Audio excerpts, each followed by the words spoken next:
Give us his first impressions of the different teams in UAAP men's basketball this season is Sports Desk basketball analyst Mikee Reyes. Hi, Mikee. Welcome to the show. Hi, Pawi. Good to have you Good here. To see you. So, Mikee, let's start with the second day of the opening weekend of the UAAP. ADAMSON and ATENEO. It was a really exciting game. What did you think of their performances yesterday? Well, it just goes to show the character of the ADAMSON Falcons coming into season 81 of the UAAP. They didn't really care about all the hype surrounding the ATENEO Blue Eagles. All they did was they came in, like what Coach Franz said, they prepared his players for any situation that could happen. ATENEO made their runs, but ADAMSON really just showed a lot of composure and experience that they gained from last year's Final Four finish in the UAAP. As for ATENEO, they're still the favorites. They go 0-1. I think this is the first time that both LaSalle and ATENEO are 0-1 since 2003, if I'm not mistaken. But you talk about the hype of the ATENEO Blue Eagles. It was well deserved and how they really performed. Of course, they're the defending champions and how they performed in the off season. So they deserve all the hype. They deserve all the criticisms. Of course, it comes with it. But you know, we all know that they will bounce back, and they didn't play their best game yesterday. Mikee, we saw several new faces from both sides yesterday, but who stood out for you among the newcomers? Well, for ATENEO, first off, they started William Navarro, who came from the LaSalle, from the San Beda University Red Lions, and I like his length, his athleticism, his agility, and how Coach Tab Baldwin will use this to their advantage. He scored 5 points, grabbed 6 rebounds, but the way he played and how comfortable he is under the bright lights of course, now it's in the UAAP, before it was with the NCAA, but under the bright lights of college basketball, I think he's going to be big for ATENEO. Also, the big guy down low, Kwame. We'll talk about him a bit later, but for ADAMSON, we move on over to ADAMSON. It was really lastimosa, magbuhos, and katapusan. I was talking to Coach Renner Rituala before the season, and he was raving about these three rookies and how they can help right away off the bat for the ADAMSON Falcons. I mean, lastimosa, like what you said, during their big run in the second quarter, which was huge because they would have entered halftime down by 7, down by 5. But they entered halftime tied 6, they're actually up by 1. So Lastimosa scored 6. Magbuhos was their second leading scorer with 10 points and 10 rebounds, and Katapusan with 7. So these three guys will be the guys to look forward to here in the 81st season of the UAP. Mikee, you talked about those who stood out yesterday, but who do you want to see more of in ATENEO and ADAMSON? Well, for ATENEO, it's Kwame. We all know that he's 7 feet, and he's really big, he's really tall, he can play, he can run. So I don't think we've seen the best of Kwame yet. It's his first game in the UAAP. It's normal. We didn't expect it from him, but you know, we can give him the benefit of the doubt. He's gonna come back stronger. We all know what he can do, especially in the offseason. He really carried the load, even in the Jones Cup in international play. He was 1 for 11. So, you know, we all know that Coach Tab will motivate him for next game. Hopefully not enough against UP. But I also want to see more of Adrian Wong. When he left, when he sat out last year due to an ACL tear, the season prior to that, he was really a big performer, a big part of the ATENEO Blue Eagles. And I expect a lot from him once he gets his feet under him again. And also, Thirdy Ravena, 7 points, not 7 points, 3 rebounds, not the performance that we expected from Thirdy. But again, these players know what they need to do, know what they need to do to fulfill their roles for the ATENEO. So we can expect that from them in the upcoming games. And for ADAMSON, Pingoy and Manganti. Pingoy and Manganti. Pingoy and Manganti. We can't rely too much on the rookies yet. I think the veterans need to step up if they want to get this going for them. So we'll see.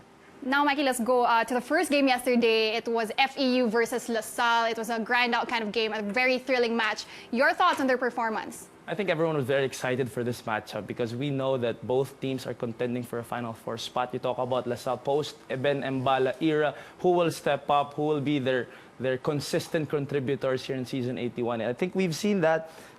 We saw glimpses from, like what you said, Samuel was in there. We saw glimpses of Samuel during the off-season. We saw Aljun Melesio. We saw Santillan was really confident even from the outside. The Kid Montalvo was on the defensive end as usual. But, you know, they just fell short against the FEU Tamraos, who really relied on a lot of individual skills, again, especially in the end when Parker and Kani took over. They're taking their guys one-on-one. They're creating chances, opportunities for the FEU Tamraos. So I think that was the big difference in the end game.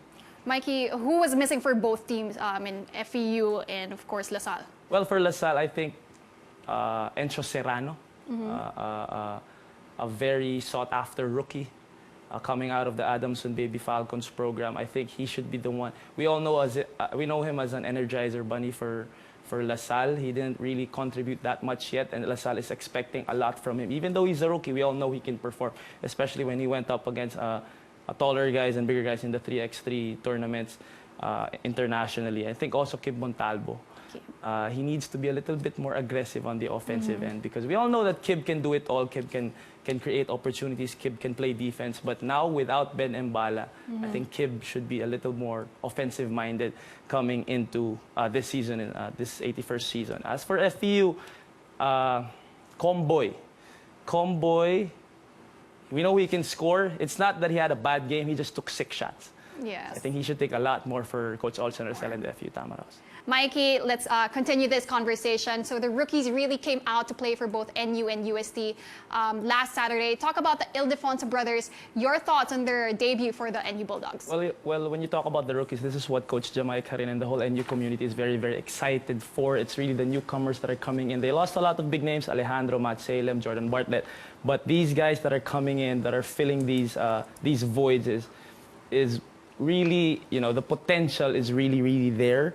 But they really outperformed all expectations, especially the ILDEFONSO brothers. 19.7 rebounds, 3 assists for Dave, 10 and 11 for Sean. And then you put in their point guard, Hoson, who also had 8 points. JLC, who sat out last season but was a big name in high school basketball with the pull pop, 6 points as well. Reich had 6 and 7. But the thing that's most promising here is the minutes that they played. Dave and Sean played almost 30 minutes each. Hoson played 22, JLC played 28 minutes. So the minutes that are being given to them by Coach Jamaica can really just spell the difference between a good career and a great career. The exposure that they will get, the experience that they will get early on in this early in their careers, in their first game, in their first season, will really, really be a big, big difference for the future of the NU Bulldogs. Mikey, let's go to the other side. USC Growling Tigers, Juniors MVP CJ Cancino carrying the team amid the struggles of Renzo Subido and Marvin Lee. Your thoughts? Well, you talked about the rookies with NU. UST has maybe the most talented rookie right now. We all know, we covered him last year with the UST Tiger Cubs. He was the second best UAAP player in the juniors division next to Kai Soto last year. And CJ Cancino just really balled out in his first game with the UST Tigers. 20 points, 10 rebounds. This kid can do it all. He can score, he can defend, he has the length, he has the agility. It reminds us a lot about the former King Tiger and Kevin Ferrer. But I think his game, his offensive game, is a little bit more honed already coming into the seniors division. But Subido and Lee cannot play like this. Because if Coach Alden Ayo wants to, to make noise in the UAAP, he needs his 2 gunners to be a little bit more efficient. Subido with 15 points, although he needed 24 shots to make 15 points. Lee only with 6.3 of 19. These guys are being given the green light because we all know that Coach Alden Ayo, what he did for Mark Cruz of Letran and Aljun Melesh of LaSalle, that's what he's doing with these 2 guys, Lee and Subido. So if they can be efficient and they can control the offense a little bit more, then that'll be a big, big up for UST, especially with CJ Cancino. Mikey, moving to UP's lopsided win, the Fighting Maroons really pulled away in that second half. How different did this team look in this match against the Red Warriors? Well, the biggest difference, Pawi, is the confidence and the grit that they have in their faces, and they know that they can win every ball game. You were talking to Coach Bo Perasol earlier, and you said that the most lopsided game that we've had in the UAAP for the opening game for the past how many years was UP against UE, and that was my year. We lost to the UE Red Warriors by 28 points, and then now they got back for us. So you see the difference between the UP of old and the UP of now. The dark years are over, we believe, and with one leading the charge, 16.7 rebounds, 6 assists, the much awaited debut of Bright Akwete, 15 and 18. June Manzo, all in the second half with 13 points. Paul Desiderio, as usual, 12 and 10. Javi with 10 points. So these 5 guys, the Fab 5 ang tinatawag sa kanila ngayon sa UP, or ako ang tumatawag sa kanila noon, just really balled out in the second half. We were actually tied at 33 and all, 33 all in the first half, but in the second half, 54 points by the UP Fighting Maroons, all in the second half, as to only 25 for UE. So yun talaga, dun talaga lumayo yung UP in the second half. And that's surprising because in past seasons, UP would always falter dun sa second half. Maganda yung first half, and then third quarter, medyo mabagsak. So I think that's the biggest difference with UP right now, is the mindset and what Coach Bo Perasol and the coaching staff, and of course the sponsors and the alumni have really instilled in our players. And I just want to give a shout out also to David Morel, Okay. who I believe is just as important as Bright Akoite because of his hustle plays. It's not in the stat sheet, but he will be a big part of the UP Fighting Maroons. Mikey, sabi mo nga maraming scorers for the Fighting Maroons. But for UE, Alvin Pasaol was the only player who scored in double figures for the Red Warriors.